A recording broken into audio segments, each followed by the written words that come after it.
Danny Stevens into the circle.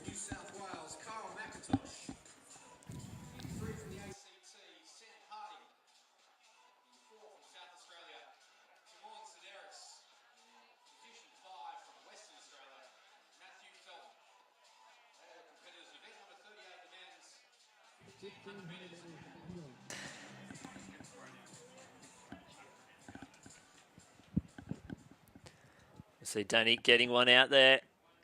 Oh, very handy. It looks like it's out in that 65-metre mark. All her throws at the New South Wales champs were over the qualifier. So she's in very good shape. Now, Benny Offrens, from up here, that was an interesting 100. What did it look like down trackside? Yeah, I had an interesting vantage point. So I'm right at the end of the 100 straight, looking directly down the middle of lane 5 and 6. And that's where Josh Clark was. And you could see him and the Japanese competitor on the inside just absolutely missed the start. And I had a quick chat to Josh after, and he said, yeah, it was my fault. I just missed it. So obviously there was no technical difficulties or anything like that going down there. It was just a plain miss at the start, which is unfortunate for Josh because obviously he's in fantastic form. And we were really looking forward to seeing him come out here and run something fast, especially with the two Japanese athletes out here. They would have really pushed him all the way. So I'm a little sad for him, but obviously we've still got nationals to come and more opportunities for him to run fast. Yeah, I'm sure you might know someone at Athletics ACT that, you know, might throw on a special 100 metres sometime around after nationals. What do you think? Yeah, you know, us here at Athletics ACT, we're always happy to put meets on for the athletes. We do what we can. And of course. Obviously, this is showing this track is fast. So if athletes want to put requests in, we're happy to take them and see if we can fulfill them. I'd love to see what the block reaction was for Kiryu. He ran 10.19 off a start like that. I think that was a sub-10 run. Yeah, definitely. That's the thing. You can't run fast when you get away like that. It's totally different to Trey Williams. His start was incredible. I was watching it, and he moved before everyone else. But that's the kind of athlete he is. But for the Japanese athlete, when you lag that much, coming home, you have to do a lot of work to try and make your way through the field, and he made it tough on himself. Yeah, it's more so you get stuck in when you go out there, you don't want to necessarily race all the time. You want to run. You want to do what you need to do. And when you miss the start like that, you've got to race straight away and you're playing catch-up. Yeah, definitely. You can't get into your own sort of race rhythm. You really sort of got to play catch-up, like you said. And sometimes it forces you can tense a little bit. You're not fully relaxed because you understand that, hey, I've missed the start here and I've got a lot of work to do. So if you don't really go into your sort of race mode, you find yourself in trouble. So maybe he still has switched into that race mode, because to come through and run 10.19 with that sort of start is obviously in some pretty special shape.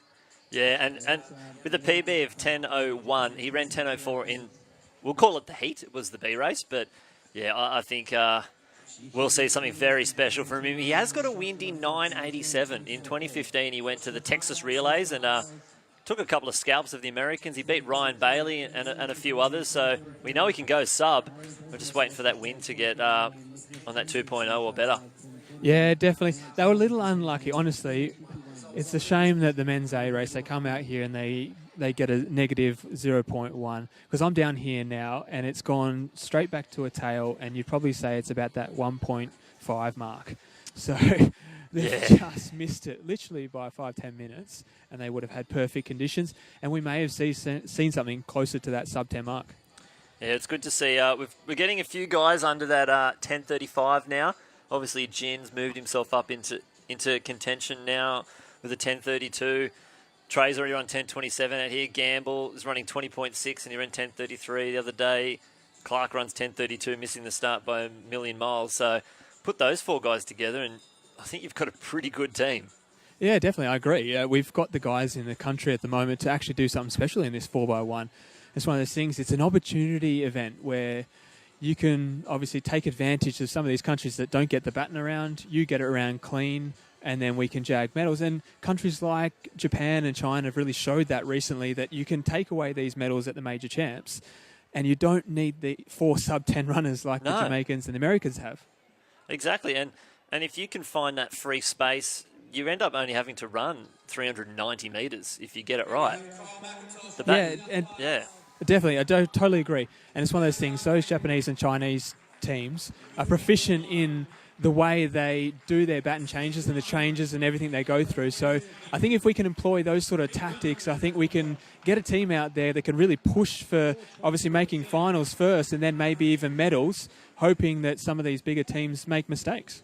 Yeah, so hopefully those, like Ella was saying before, she's in a 4x1 tomorrow, and we'll see the boys out there in a 4x1. 39.00 is the time they need to achieve. That'll get them on a plane to the Bahamas, which is, I'm sure, a very coveted flight to be involved in. And then it's after that, it's the average of their top 2 best times to get themselves into that World Champs, unless they come top 8 in the Bahamas.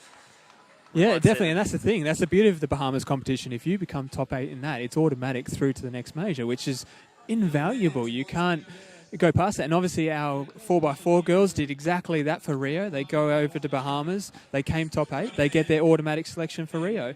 So we really got to take the opportunities that exist with the relays, and as the 4x4 girls did, and I think it's a great opportunity for our 4x1 guys for sure. Yeah, and you see what they did to our 400-metre stocks in the girls. Once they'd qualified, you saw 400-metre, 200-metre runners, 400-metre hurdlers, all just wanting to be a part of that 4x4 because they knew they'd already qualified. They just needed to go out and run fast, and it made them run fast. Yeah, definitely. You know, people are coming out of the woodwork. People are coming all over the place trying to get into this women's 4x4 team, which you don't blame them. You know, they've come into it. They know the team's qualified. So if they can make them into the top 5, they can sneak their way into an Olympic relay team, which obviously is a dream come true for so many athletes here. Yeah, exactly. And it's really good to just get those. The team. It's the first opportunity to get into a team event, and you know, in athletics, the individual sport, it's good to be around a team, and hopefully those guys can stay together for quite some time. They're really young. Yeah, I agree, and that's the beauty of it, is we don't have any older athletes, I'd say. You know, they're all young stock, which is fantastic to see. So I think we're going to see this team really perform well over the next 4 to 5 years leading into the next Olympics and beyond. It's one of those things where I hope that the men can sort of regain that form that they had of previous years and sort of tail on the back of end what the girls are doing currently and use that as inspiration to inspire them to get into a position. So we'll see how they go. Yeah, exactly. I think Gamble's probably the oldest at 26 right now, so that's not bad to have that as your oldest athlete in your 4x1, and they're all running around 10.3.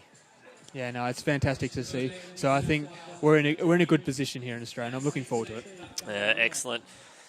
We can see Taryn Golshevsky now heading into the circle out there for the 3rd round. She launched the discus over 60 metres for the first time late last year at the Australian University Games, hitting a 60.27. And she only needs 61.20 for that qualifier. Obviously, Danny Stevens, 60.78 at the New South Wales Champs is, well, far and beyond what everyone else is doing at the moment.